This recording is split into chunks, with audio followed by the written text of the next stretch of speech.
جسے شاہ کونین سے پیار ہوگا، جسے شاہ کونین سے پیار ہوگا، حقیقت میں جنت کا حقدار ہوگا۔ جو رسول خدا کا وفادار ہوگا وہ اپنے زمانے کا سردار ہوگا، اور محبت نہ ہو جس کو ماں باپ سے، وہ بڑا بد نصیب اور بیکار ہوگا۔ محترم بزرگ اور دوستو، پیارے اسلامی بھائیوں، یہ دنیا جہاں تک بھی آباد ہے، ہر جگہ انسان رہتے اور بستے ہیں، اور تمام انسانوں کی مختلف شکلیں ہیں، مختلف رہن سہن ہیں، مختلف زبانیں ہیں۔ عرب میں زبان عربی ہے تو مغرب میں زبان انگریزی ہے، کہیں ہندی زبان ہے تو کہیں اور زبانیں ہیں۔ غرض یہ کہ دنیا کے اندر بے شمار زبانیں ہیں،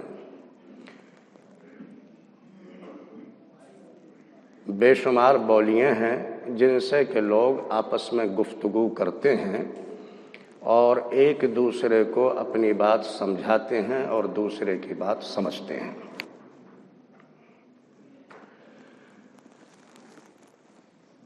دنیا کے تمام انسانوں کا، کائنات کی ہر چیز کا خالق و مالک خدا ہے، اور مخلوق پر یہ لازم ہے کہ اپنے خدا کو یاد کریں، اللہ کا شکر ادا کریں، اور 24 گھنٹے میں 5 وقت کا جو ٹائم ہے خدا کو یاد کرنے کا، 5 نمازوں کا، یہ اللہ نے اپنے بندوں پر، ان بندوں پر جو خدا پر یقین رکھتے ہیں، ان پر لازم کیا ہے کہ کم از کم 5 وقت ہر حال میں میرا شکر ادا کرو، مجھے یاد کرو۔ اب یہاں سوال یہ پیدا ہوتا ہے کہ جو 5 وقت خدا کو یاد کرنا ہم پر لازم کیا گیا ہے عبادت نماز کی شکل میں، تو اس میں ہمارے اوپر عربی زبان کو لازم کیا گیا ہے۔ اب سوال یہ اٹھتا ہے کہ جو زبان ہم سمجھتے نہیں، تو اس زبان میں خدا کو یاد کرنا اتنا خشوع اور خضوع ہمارے اندر پیدا نہیں ہو سکتا جتنا کہ اس زبان میں ہمارے اندر خشوع اور خضوع پیدا ہوگا جس زبان کو ہم سمجھتے ہیں۔ بھئی جو زبان ہم سمجھتے ہیں، ہم اپنے کہنے کو اور دوسرے کی بات کو بھی اس زبان میں اچھی طرح سے سمجھتے ہیں، اور اس زبان میں بولنے سے جس کو ہم اچھی طرح سے سمجھتے ہیں اس میں لذت بھی خوب آتی ہے۔ تو یہ کسی ایک زبان کے جاننے والے یا ماننے والے کا مسئلہ نہیں، بلکہ دنیا میں جتنے بھی لوگ رہتے ہیں وہ مختلف زبانیں ہیں، ان کی مختلف بولیاں ہیں، یہ ان تمام کا مسئلہ ہے۔ تو اب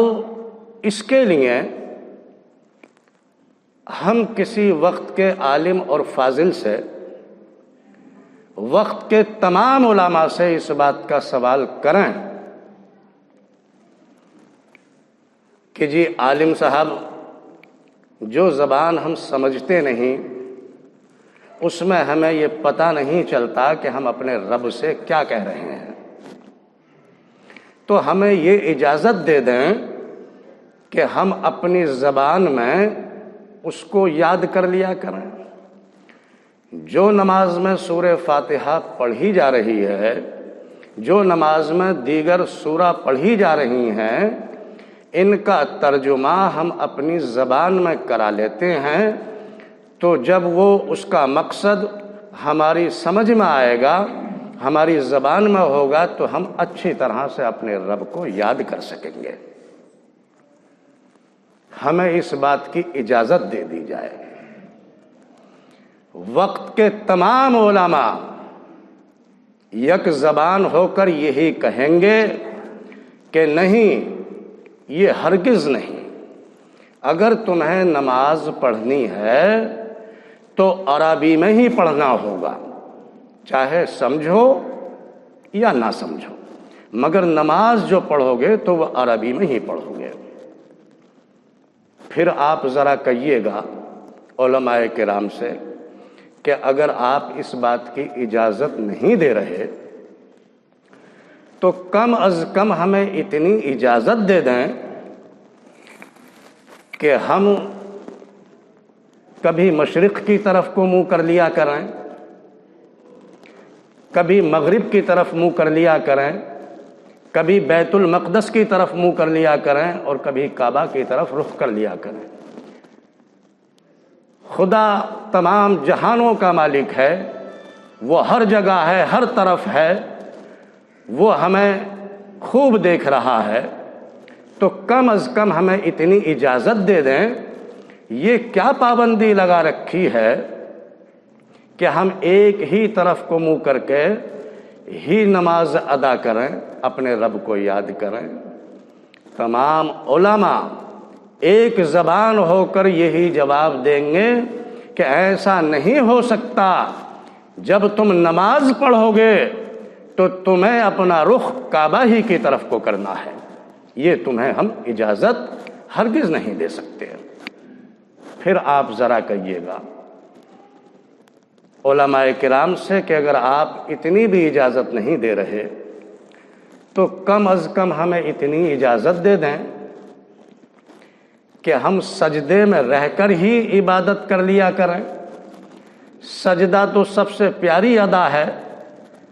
اپنے رب کے لیے، یہ آپ نے ہمیں کیوں پابند بنا رکھا ہے کہ کبھی ہم کھڑے ہوتے ہیں، کبھی ہم رکوع کرتے ہیں، کبھی سجدے میں جاتے ہیں، تو یہ سب کیا معاملہ ہے؟ اپنے رب کو ہم سجدے میں رہ کر ہی راضی کر لیں گے، سب سے پیاری ادا ہے، تو آپ ہمیں اس بات کی اجازت دے دیں۔ قسم خدا کی دنیا کے تمام علماء جب کہیں گے تو یہی کہیں گے کہ یہ نہیں ہو سکتا۔ جب تم نماز پڑھو گے تو تمہیں کھڑا بھی ہونا ہے اور رکوع بھی کرنا ہے اور سجدے میں بھی جانا ہے، اسی طرح سے تمہیں نماز ادا کرنی ہوگی۔ اب سوال یہ پیدا ہوتا ہے کہ جب آپ ان سے پوچھیں گے علماء کرام سے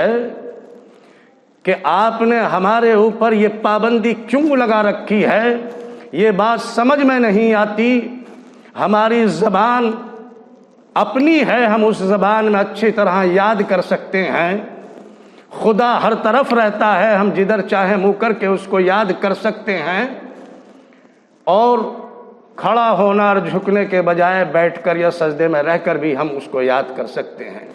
آپ نے ہمارے اوپر یہ پابندی کیوں لگا رکھی ہے؟ تو یہ تمام علماء آپ کو یہی جواب دیں گے کہ سنو، یہ ہماری پابندی نہیں ہے، وقت کے کسی ٹھیکیدار کی لگائی ہوئی پابندی نہیں ہے، بڑے سے بڑے عالم و فاضل نے آپ کو اس بات کے لیے پابند نہیں کیا ہے، بلکہ یہ پابندی ہے تو خدا کی پابندی ہے۔ رب یہی چاہتا ہے کہ اے میرے بندو، تم مجھے جس زبان میں یاد کرو، مجھے کوئی اعتراض نہیں ہے، انگریزی بولو، عربی بولو، ملیالم بولو، کناڈی بولو، فرینچ بولو، جس زبان میں چاہو تم مجھے یاد کرو، مجھے کوئی اعتراض نہیں ہے، لیکن کم از کم 5 وقت جب مجھے یاد کرو گے تو میں یہی چاہتا ہوں کہ تم وہ بولی بولو جو میرے محبوب نے جس بولی میں مجھے یاد کیا ہے، اس بولی کو تم میرے ساتھ بولو۔ اے مجھے یاد کرنے والو، تم جس طرف چاہو رخ کر لو، میں ہر جگہ ہوں، ہر طرف ہوں، تمہیں دیکھ رہا ہوں اور تمہارے ذکر کو، تمہاری یاد کو قبول کر رہا ہوں۔ لیکن 5 وقت جب مجھے یاد کرنا ہے، نماز کے طریقے پر یاد کرنا ہے، تو میری مرضی یہی ہے کہ کم از کم ان 5 وقتوں میں اس طرح سے یاد کر لو جیسا کہ مجھے میرے محبوب نے یاد کیا ہے کہ وہ کعبہ کی طرف کو اپنا رخ کرے ہوئے ہیں اور مجھے یاد کر رہے ہیں۔ اے میرے بندو، تم لیٹ کے یاد کرو، چاہے بیٹھ کے یاد کرو، چلتے پھرتے یاد کرو، کہیں بھی رہ کر یاد کرو، میں سب کچھ دیکھ رہا ہوں، سن رہا ہوں، جان رہا ہوں، میں سب کچھ قبول کر رہا ہوں، لیکن کم از کم 5 وقت جب مجھے یاد کرو تو ان اداؤں کو اپنا لو جس طرح سے میرے محبوب نے مجھے یاد کیا ہے کہ وہ کھڑے بھی ہوئے ہیں، رکوع میں بھی گئے ہیں اور سجدے میں جا کر بھی مجھے یاد کیا ہے۔ مقصد سمجھ میں آ گیا، رب کو منظور یہی ہے کہ اے لوگو، عبادت میری ہو اور ادا میرے محبوب کی ہو۔ رب کو یہی منظور ہے۔ تو اب مجھے یہ عرض کرنے دیں اور یہ کہنے کا حق رکھتا ہوں دشمنان رسول سے، گستاخان رسول سے، کہ رسول کے دشمنوں سن لو اور کان کھول کر سن لو کہ میرے نبی کی یاد کو اگر تم مٹانا چاہو تو قسم خدا کی مٹا نہیں سکتے، خود تو مٹ سکتے ہو لیکن رسول کی یاد کو مٹا نہیں سکتے، اس لیے کہ رب کو منظور ہی یہی ہے کہ عبادت میری ہو تو ادا میرے محبوب کی ہو۔ وآخر دعوانا ان الحمدللہ۔